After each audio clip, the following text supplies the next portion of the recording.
আসসালামু আলাইকুম ওয়া রাহমাতুল্লাহি ওয়া বারাকাতুহু। নাহমাদুহু ওয়া নুসাল্লি আলা রাসূলিহিল কারীম আম্মা বা'দ। ফাআউযু বিল্লাহি মিনাশ শাইতানির রাজীম। বিসমিল্লাহির রাহমানির রাহিম।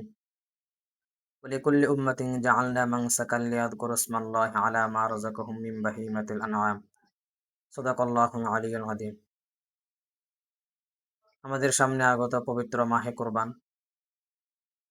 এই কুরবান আল্লাহ তাআলা উম্মতি মুহাম্মাদের উপর ওয়াজিব করে দিয়েছেন এবং এই কুরবানের মাহিয়াত, এই কুরবানের হাকিকত, এই কুরবানের আনন্দ উৎসব যেন সবার মাঝে ছড়িয়ে পড়ে।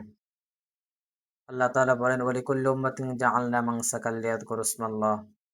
আমি প্রত্যেক উম্মতের জন্য কোরবানি দিয়েছি। লিয়াযকুরু ইসমাল্লাহি আলা মা রাযাকহুম মিন বাহিমাতিল আনআম। তারা যেন আল্লাহর নামে চতুষ্পদ জন্তু জবাই করে এবং তারা যেন আনন্দ সবার মাঝে ভাগাভাগি করে। এই কোরবান তো যাদের সমর্থক আছে তারাই করতে পারবে, যাদের সমর্থক নাই তারা তো করতে পারবে না। কিন্তু ধনীরা বেশিরভাগ বলতে গেলে কোরবানি করে যাদের টাকা পয়সা আছে। যারা গরিব, অসহায়, মিসকিন তারা তো কোরবানি করার সমর্থন রাখে না, তাদের যদি টাকা পয়সা না থাকে।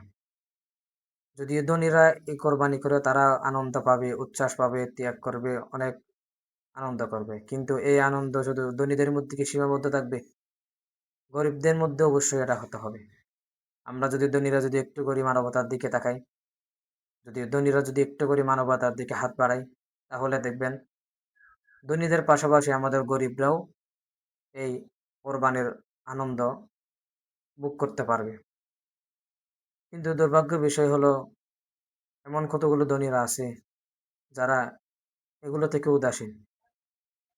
আল্লাহ তাআলা ওনাদেরকে যেন হেদায়েত দান করে এবং এই আনন্দ একেবারে ছোট থেকে বড় সবার মাঝে যেন ছড়িয়ে পড়ে এবং আমাদের সামনে এই ঈদুল আযহা, ঈদুল আযহার আনন্দ সবার মাঝে যেন ছড়িয়ে পড়ে। সবাইকে জানাই পবিত্র ঈদুল আযহার শুভেচ্ছা এবং অভিনন্দন। আসসালামু আলাইকুম ওয়া রাহমাতুল্লাহ।